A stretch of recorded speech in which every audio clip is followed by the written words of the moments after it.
Six pocket syndrome എന്ന് പറയുന്ന കുഞ്ഞുങ്ങളുടെ സോഷ്യോ ഇമോഷണൽ ലേണിങ്ങിൻ്റെ ഭാഗമായി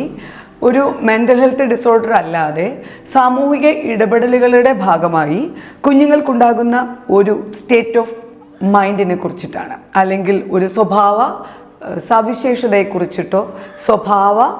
ഡിസോർഡറിനെ കുറിച്ചോ കോണ്ടക്റ്റ് ഡിസോർഡറിനെ കുറിച്ചിട്ടോ ആണ് ഞാൻ നിങ്ങൾക്ക് പറഞ്ഞു തരണമെന്ന് ആഗ്രഹിക്കുന്നത്. ഈ സിക്സ് പോക്കറ്റ് സിൻഡ്രോം എന്ന് പറഞ്ഞാൽ ഒരു കുട്ടി, അതും അൺട്രെയിൻഡ് റിസീവർ, ഒരു കുട്ടി ഒരു കാര്യം റിസീവ് ചെയ്യുന്നു, അത് അൺട്രെയിൻഡ് ആണ്. എന്നാൽ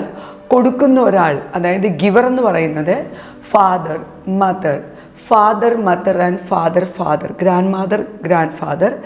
then mother's mother and mother's father, ഇങ്ങനെ മിനിമം 4 ഗ്രാൻഡ് പാരൻസും അല്ലെങ്കിൽ 4ൽ കുറയാത്ത ഗ്രാൻഡ് പാരൻസും അപ്പനും അമ്മയും ചേർന്ന് 6 പേരാകുന്ന സിക്സ് പോക്കറ്റ് സിൻഡ്രോത്തിൻ്റെ ഇരകളാണ് നമ്മുടെ കുഞ്ഞുങ്ങൾ എന്ന വസ്തുതയാണ്. ഏറ്റവും കൂടുതലായി അക്കൗണ്ടബിലിറ്റി കൂടുകയും എപ്പോഴും കംപ്ലൈൻറ്റ് പറയുകയും എന്തു കാര്യങ്ങൾക്കും ദുർവാശി എടുക്കുകയും